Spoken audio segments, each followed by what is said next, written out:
Hello students, let's see the question. So the question is, if the offspring is small a, what possible combination of parental genotype would have produced this progenies? पूछा गया है कि अगर offspring का genotype क्या है small है तो पूछा गया है कि पेरेंट जो है पेरेंटल जीनोटाइप का कॉम्बिनेशन क्या होगा जिससे ये प्रोड्यूस हो रहा है ऑफस्प्रिंग।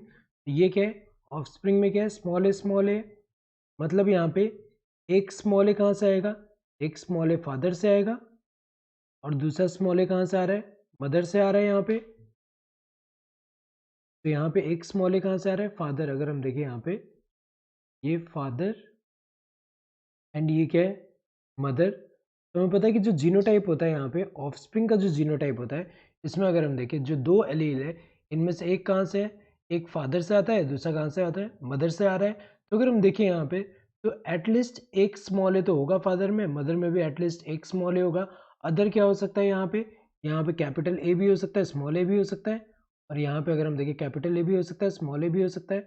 यहाँ पे अगर हम देखें तो यहाँ पे दोनों में एटलीस्ट एक स्मॉल ए होना चाहिए, जबकि यहाँ पे दोनों में स्मॉल ए तो ये वाला तो नहीं होगा। देन यहाँ पे कैपिटल ए स्मॉल ए, एक स्मॉल ए तो है यहाँ पे, लेकिन दूसरे वाले पेरेंट में यहाँ पे कैपिटल ए है तो ये भी गलत है। यहाँ पे स्मॉल ए इसमें तो है एटलीस्ट एक स्मॉल ए, लेकिन इसमें नहीं है तो ये वाला गलत होगा। यहाँ पे स्मॉल ए है इसमें और इसमें भी एक स्मॉल ए है तो एटलीस्ट एक स्मॉल ए होना चाहिए, तो ये वाला करेक्ट है कॉम्बिनेशन। तो correct answer would be this fourth one. Hope you understood the question. Thank you and all the best.